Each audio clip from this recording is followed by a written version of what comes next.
Senator Chuck Wiger was elected to the Senate in 1996, and throughout his 26 years of service was always a member of an education committee, including 6 years as chair. He joins me now to reflect on his 2.5 decades as a lawmaker. Thanks for joining me. Thank you, Shannon. So you have a very unique personal story, which you told on the Senate floor during your farewell speech, and I would encourage our viewers to go look that up.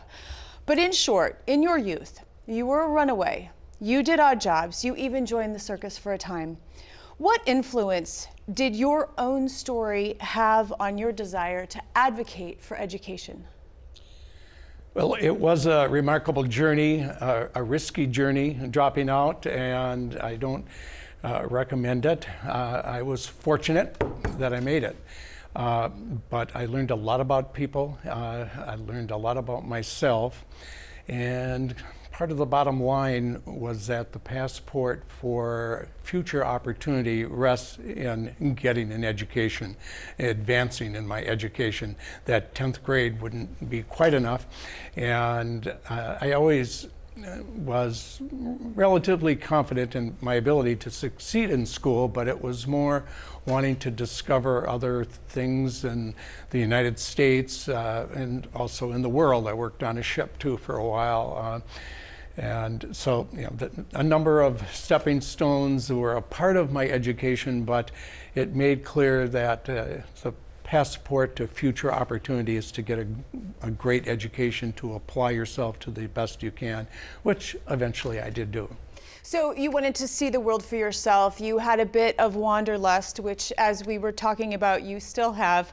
I wonder, though, are there services that exist in public schools today for students that weren't available to you at that time that maybe would have helped you stay in school?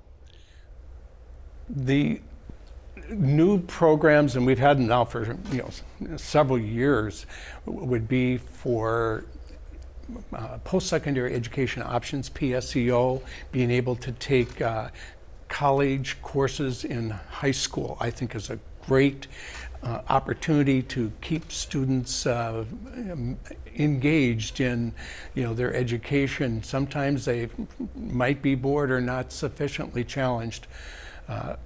I was not challenged to the extent that I wanted to be in high school.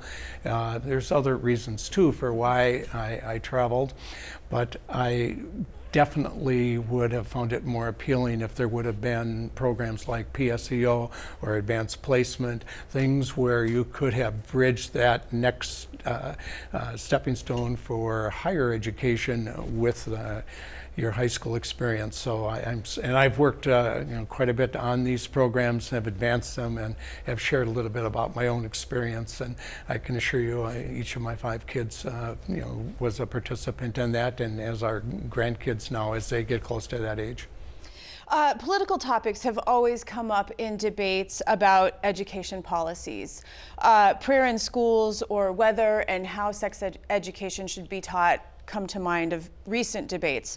But most recent concerns that have been raised by parents and politicians have to do with parents' rights, as well as concerns over how some subjects are actually taught.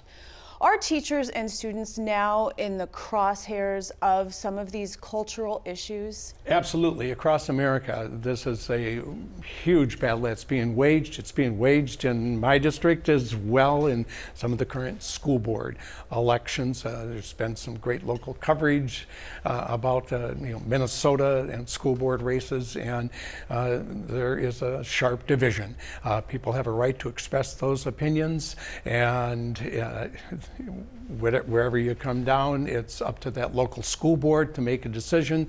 The care, control, and management of that district rests with the school board. I served as a board member for nearly 20 years, chaired a board before coming to the Senate, and so you have a very important responsibility to the students in preparing them to the best of their ability, but in recognizing that parents have rights as well. They certainly can weigh in on what is being taught, and there are many ways that we have shared in our Senate committees where you can provide input in what the school district and ultimately what the teachers are doing. But unfortunately, there's been teachers that have been victims. They've been fired for teaching courses that in other districts, it is encouraged. It may be encouraged in their building, this freedom of speech. And so it is definitely having an impact on the future for some of the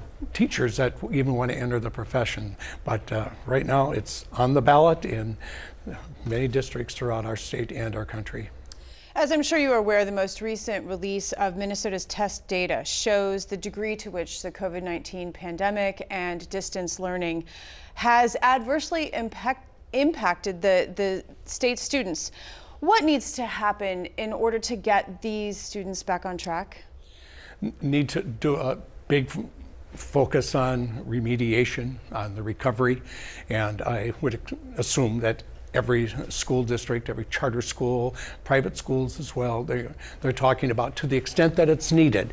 And each case is different. Each student is different. And so a key in putting together the developmental recovery programs is an individualized program for each student. It's not one size fits all. There's recovery money from the federal government that is intended to help in this effort. We're not having any Senate hearings on what is being done right now. I wish we were doing that, though I recognize there's campaigning that is superseding that. But it's a very important discussion that's going on. We have to remember, though, that in addition to the student performance, which has been impacted, not all students, by the way, in fact, some have thrived in this environment, but for those that haven't, which is too many, we need to double down on the remediation recovery efforts, and that means additional investment in the reading core and math core, in tutors for the teachers that specialize in these areas, and looking at what's being taught in the higher ed and preparing these teachers, something that we have been talking about and need to continue to have a sharp focus on. We've talked on this program before about the need to educate the whole child, taking into account a student's access to food, a safe place to live, and their emotional and mental health. Yes. Is this perhaps one of the biggest changes that has occurred in education over the past, say, quarter century? It's a significant change. These issues have been there before, but not talked about.